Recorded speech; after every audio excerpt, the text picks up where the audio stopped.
السلام علیکم معزز سامعین، تو آئیے آج ہم نئی صورت شروع کرتے ہیں۔ یہ ہے سورۃ التکویر۔ یہ سورۃ التکویر کے اندر شروع میں اللہ تعالیٰ نے قیامت کا منظر پیش کیا ہے کہ قیامت کی ہولناکیاں کس طرح واقع ہوں گی۔ بسم اللہ الرحمن الرحیم۔ اذا الشمس کورت، جب سورج کورت لپیٹ دیا جائے گا، جب سورج لپیٹ دیا جائے گا۔ یہ کورت فعل مجہول کا صیغہ ہے، الشمس اس کا فاعل ہے۔ یعنی قیامت والے دن اللہ تعالیٰ سورج کو لپیٹ دیں گے، وہ بے نور ہو جائے گا بالکل۔ وَإِذَا النُّجُومُ انکدرت، اور جب ستارے منکدرت میلے پڑ جائیں گے۔ ظاہری بات ہے جب سورج بے نور ہو جائے گا تو ستارے بھی بے نور ہو جائیں گے۔ نجوم یہ نجم ہے، باب انفعال سے ہے اور یہ فعل ماضی کا صیغہ ہے، یعنی سورج بھی فعل ماضی ہے، واحد مؤنث غائب۔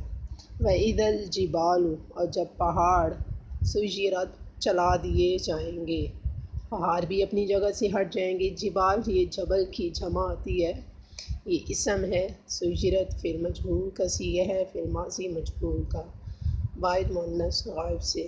وَإِذَا الْعِشَارُ عُطِّلَتْ، اور جب 10 ماہ کی گابن اونٹنیاں، اشار کہتے ہیں 10 ماہ کی گابن اونٹنی کو، عُطِّلَتْ چھوڑ دی جائیں گی۔ یعنی قیامت کا منظر اتنا ہولناک ہوگا کہ انسان کو اپنی قیمتی سامان کی بھی پرواہ نہیں ہوگی، کیونکہ اہل عرب کو جو تھی نا 10 ماہ کی گابن اونٹنیاں، وہ ان کا بڑا خیال رکھتے تھے، لیکن جب قیامت کا زلزلہ وہ دیکھیں گے تو ان کو چھوڑ دیں گے کھلا، ان کو پتہ ہی نہیں ہوگا۔ الاشار یہ 10 ماہ یہ اسم ہے، اور اشار کی مطلب 10 ماہ کی گابن اونٹنی کو بولا جاتا ہے۔ عُطِّلَتْ چھوڑ دی جائیں گی، یہ فعل ماضی مجہول ہے اور الاشار اس کا فاعل بن رہا ہے۔ وَإِذَا الْوُحُوشُ، اور جب وحشی جانور حُشِرَتْ جمع کیے جائیں گے۔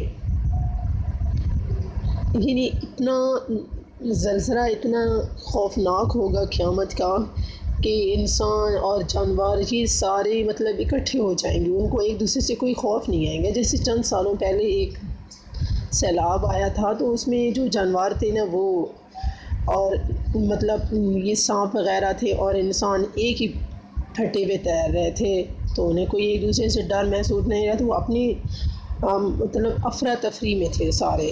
تو قیامت کا زلزلہ بھی ایسے ہی ہوگا کہ جانور جو ہوں گے نا وہ انسان اپنی جنگلوں سے نکل کر وہ آبادیوں میں آ جائیں گے۔ وَإِذَا الْوُحُوشُ، اور جب وحشی جانور حُشِرَتْ جمع کیے جائیں گے۔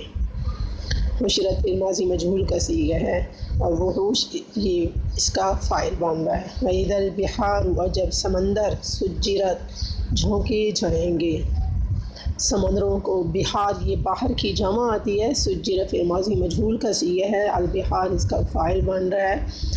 سمندروں کو بھی آگ لگ جائے گی، پانی آگ کی شکل اختیار کر لیں گے اور پھر ان میں انسانوں کو ڈال دیا جائے گا۔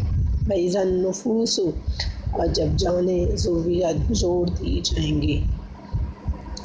اللہ تعالیٰ کافر کو علیحدہ، مسلمانوں کو علیحدہ، اسی طرح ہر جان کو علیحدہ علیحدہ جوڑ دیا جائے گا۔ یا اسے دوسرا معنی مراد لیا جا سکتا ہے کہ روحوں کے اندر مطلب روحیں جو ہے نا وہ جسم میں لوٹا دی جائیں گی، یہ بھی مراد ہے۔ اور دوسرا یہ کہ کافر کو کافر کے ساتھ، مسلمان کو مسلمان کے ساتھ، ہر مذہب والے کو اور ہر تک وہ اپنا علیحدہ علیحدہ کھڑا کر دیا جائے گا۔